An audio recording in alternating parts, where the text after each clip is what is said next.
Kim Dozier.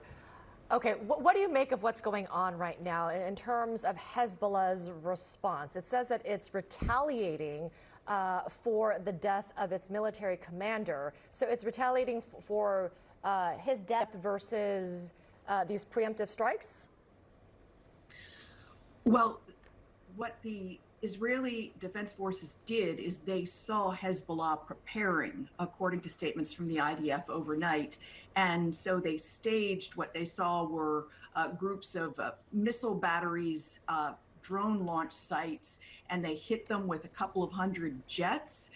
What's notable to me is that Hezbollah could have chosen civilian targets, but instead chose military targets. I think that's why we're not seeing many reports of damage this morning, because if it's on a secure military base, the Israeli Defense Forces will choose what to share. If there are any fatalities, we might hear about that, but we're not going to see the damage. It could have been a lot worse. So what we could be seeing right now is a face-saving measure by Hezbollah. Remember, Israel claimed responsibility for killing its Hezbollah military commander Fuad Shukr, and Hezbollah has been holding fire literally in the 3 weeks or so since. So best possible worlds, they've carried out this attack. They've done what they think they have to do in terms of their popular support, and hopefully it can end here. You know, we can forgive the casual viewer or someone who's kind of reading in occasionally. They hear retaliation against Israel, and they know that there's been some anticipation that Iran would retaliate for an attack on a Hamas leader in Tehran. This is separate from that. But what do you make of Iran not joining in and participating in this, separating themselves, at least from this chapter, phase one, as Hezbollah calls it, in this attack on Israel? Absolutely. Hezbollah is an Iranian proxy. They normally coordinate things together, and therefore Israel had been worried that Hezbollah would launch tens of thousands of rockets, not a few hundred, together with airstrikes from Iran, thereby overwhelming Israel's air defenses. That hasn't happened. Now, either that's because Iran decided not to do it at this time, or it's holding that type of strike in reserve.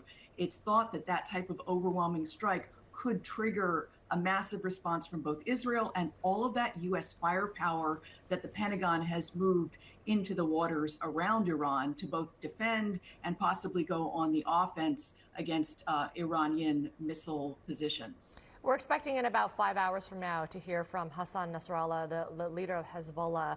I guess the expectation is that he will call what Israel is calling these acts of self-defense, these preemptive strikes, as baseless claims that they were trying to thwart an attack from Hezbollah. What will you be listening for?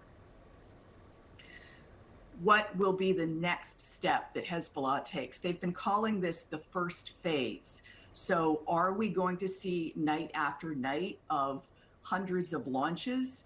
If so, that would be likely just enough for Israel to be able to stop, for Israel to be able to cope with and prevent civilian casualties. Because the moment you've got civilian casualties, that's when all bets are off, and that's when you get into the escalation sort of dimension where we're worried about a possible Israeli incursion into Lebanon, as it did back in 2006. All right, Kim Dozier, appreciate your time this morning. Thank you very much. And we have much more breaking news to get to this morning, including the new record fundraising numbers for Vice President Kamala Harris's presidential bid. Stay with us. You're watching CNN This Morning. Brian and Mika are taking on two hotels. What if I took on one of the hotels and you did the other one? Two teams. We are going to beat Brian. 100 days. And the best hotel win? 100-Day Hotel Challenge Special Series continues Tuesday night at 8 on HGTV. SoFi's helping me get my money right to achieve my ambitions. Plus, I'm investing in my game. SoFi can help fund all your ambitions.